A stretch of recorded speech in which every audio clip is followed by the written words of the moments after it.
Bonjour à tous et à toutes, c'est Infotech62, on se trouve sur une nouvelle vidéo.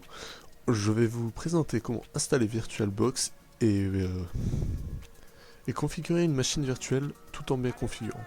Donc c'est tout simple, on va déjà se rendre sur Google, on va taper VirtualBox, on se rend sur le site, on va download le VirtualBox, donc on prend la dernière version. Hop. Pour ma part, je vais prendre l'extension pack qui peut servir quand on a un petit souci ou quoi de machine virtuelle. Hop. Donc on va arriver sur l'installation. Nous faisons suivant.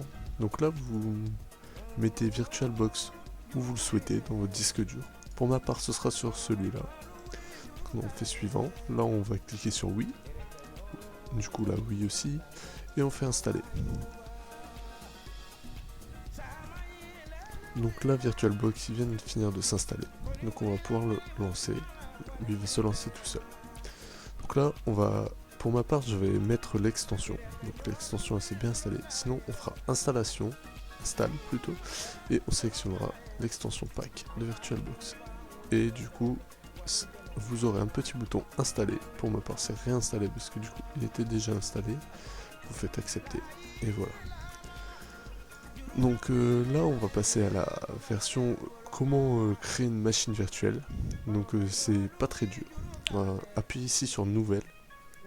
Donc là, vous allez mettre le nom de votre machine virtuelle. Pour ma part, je vais mettre Windows 10, comme ça je saurai.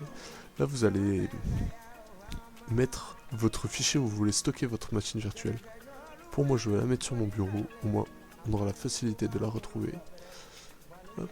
Donc là, vous allez mettre l'ISO de la machine virtuelle. Hop, autre. Pour ma part, elle est sur mon bureau aussi. Donc voilà, Windows, vous faites ouvrir. Là, pour aller plus vite, on va Skype les installations. Donc là, vous mettez au niveau de la RAM ce que vous voulez. Moi, je vais mettre 8 Go.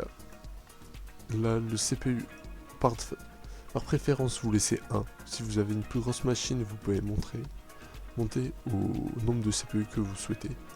Pour moi, je vais mettre 2. Il y en a largement assez. Donc là, c'est le disque virtuel. Il met par défaut 50 Go. Sachant que Windows demande en général 30 Go, donc 50 Go pour installer quelques petits trucs à côté, c'est très bien. Donc je vais laisser pour ma part ça. Et là vous cliquez sur Finish.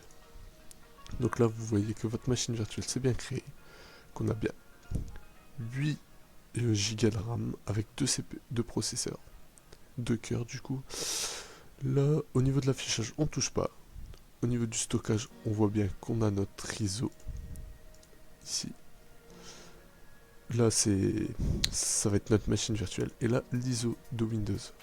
Au niveau du réseau, on la laisse en NAT pour qu'elle ait bien accès à Internet, etc. Là, vous pourrez configurer par la suite vos cartes réseau si vous voulez mettre une carte réseau bien spéciale. Donc voilà. Là, on fait OK. On va pouvoir la lancer.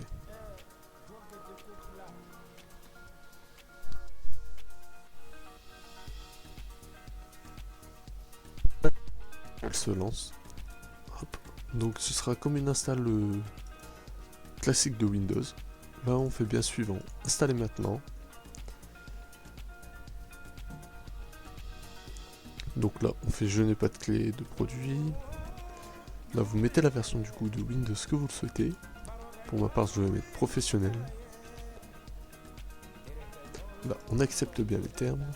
Donc là, on fait personnaliser parce qu'on veut juste installer Windows. On ne veut pas faire une mise à niveau. Hop. Du coup, là, on a bien notre disque qui est non alloué de 50 Go. Donc là, on va pouvoir faire suivant. Et là, du coup, tous les fichiers vont s'installer.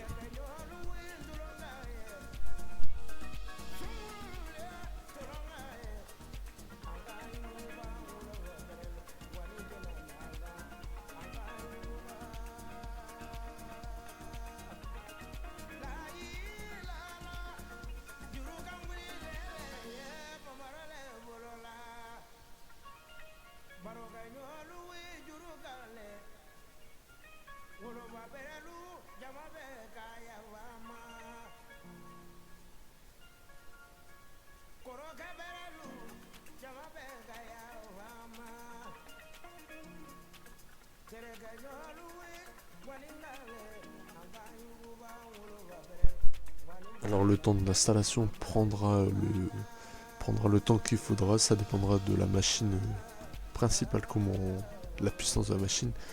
Là pour ma part ça va aller très vite, vu que j'ai mis assez de ressources, au plus elle aura de performance qu'on lui mettra, au plus ce sera puissant.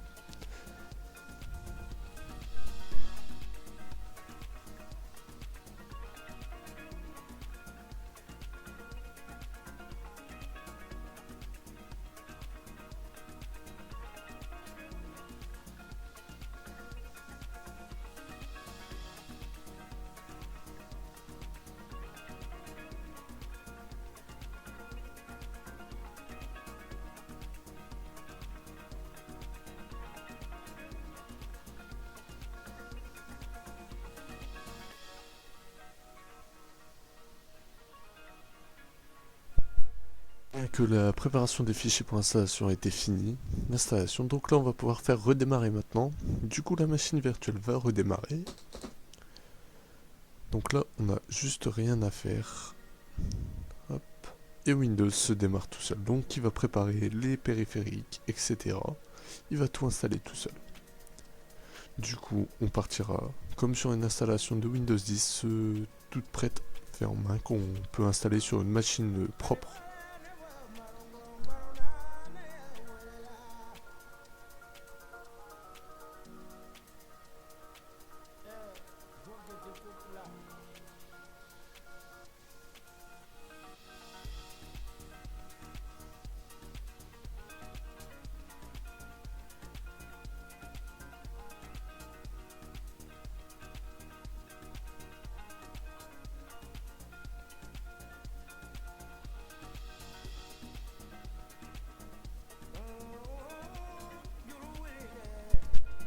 Là, la préparation des fichiers, l'installation elle a été faite. Donc la VM redémarre, on n'a rien à toucher, tout va se faire tout seul.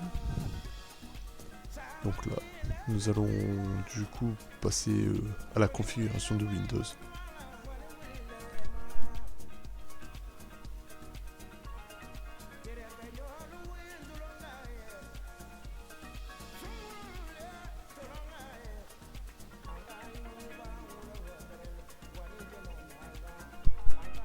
On est sur l'installation basique de Windows, donc la France, si vous êtes en France, si vous êtes dans un autre pays, n'hésitez, vous changez le pays.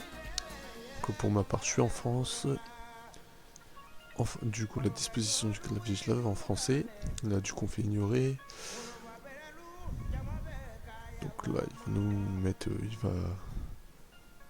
va installer ce qu'il faut, vu qu'elle est connectée au réseau. Si du coup, vous ne voulez pas qu'elle soit connectée au réseau et que vous voulez l'installer sans le réseau, vous avez juste à faire ça, réseau, échanger, et mettre en réseau interne, ce qui fera qu'elle sera connectée à aucun réseau, parce qu'elle sera mise sur un hub 16, et automatiquement, si elle est sur un hub 16, il faudra un routeur qui tourne derrière, avec votre machine virtuelle.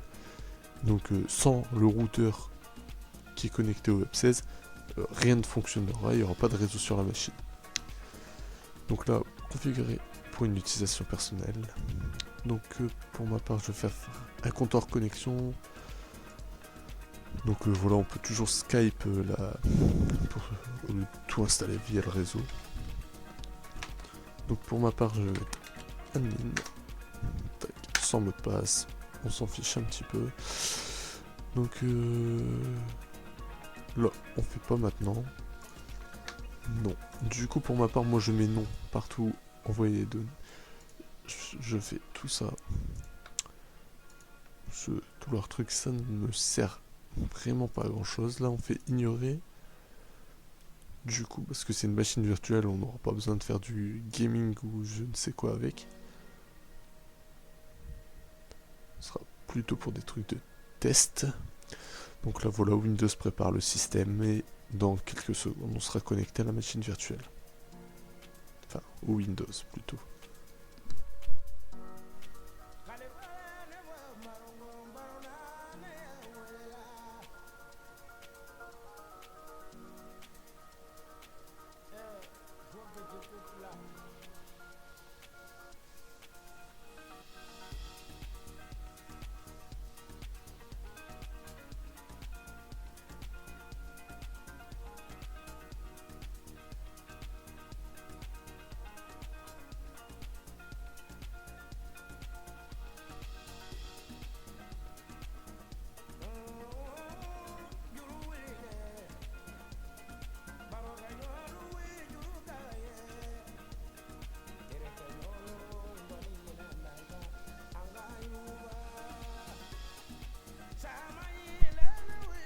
Donc voilà, ça peut durer plusieurs minutes, là on y est presque, et puis voilà, on est connecté à la machine. Donc on peut voir qu'on est sur un Windows classique, auquel on peut tout faire. Donc là, voilà, je vais vous montrer. Là, on a les paramètres, donc on a bien notre compte admin. Donc là, Windows n'est pas activé. Si vous le souhaitez, vous pouvez l'activer. Ça, c'est à votre guise. Pour ma part, ça ne sert à rien. Donc là, voilà, vous avez bien accès à Windows. On voit bien que du coup, on a bien notre disque de 50 Go. Donc comme je vous l'ai dit, Windows il prend 30 Go. Donc 30 ce sera vraiment le minimum. Donc avec les mises à jour et tout, on sera dans les 31, 32. Donc 40 Go c'est vraiment le minimum à mettre en disque. Donc là on a Microsoft Edge. Donc voilà, tout fonctionne bien. Donc là on va pouvoir faire arrêter la machine. Voilà, la machine s'est arrêtée. Donc là on peut voir que la machine est bien arrêtée. Et là, comme je vous ai dit, on peut retrouver notre fichier avec la machine Windows. Donc là où on aura les logs de Windows. Donc tous les logs qui ont été faits. Voilà. Et là du coup, celui-là, ce sera si votre machine, je vais la supprimer de la liste. Si votre machine n'est plus là, vous aurez juste à faire ajouter. Du coup, elle est dans mon bureau, Windows 10, et vous aurez juste à sélectionner le carré bleu, toujours le carré bleu, hop, ouvrir, et vous pourrez la relancer aussi vite. Donc voilà, j'espère que la vidéo elle vous a plu. N'hésitez pas à vous abonner pour pouvoir visualiser plus de contenu. Je ferai beaucoup de vidéos, et j'espère que cette vidéo vous aura plu. Je vous souhaite une bonne fin de journée à vous, à bientôt.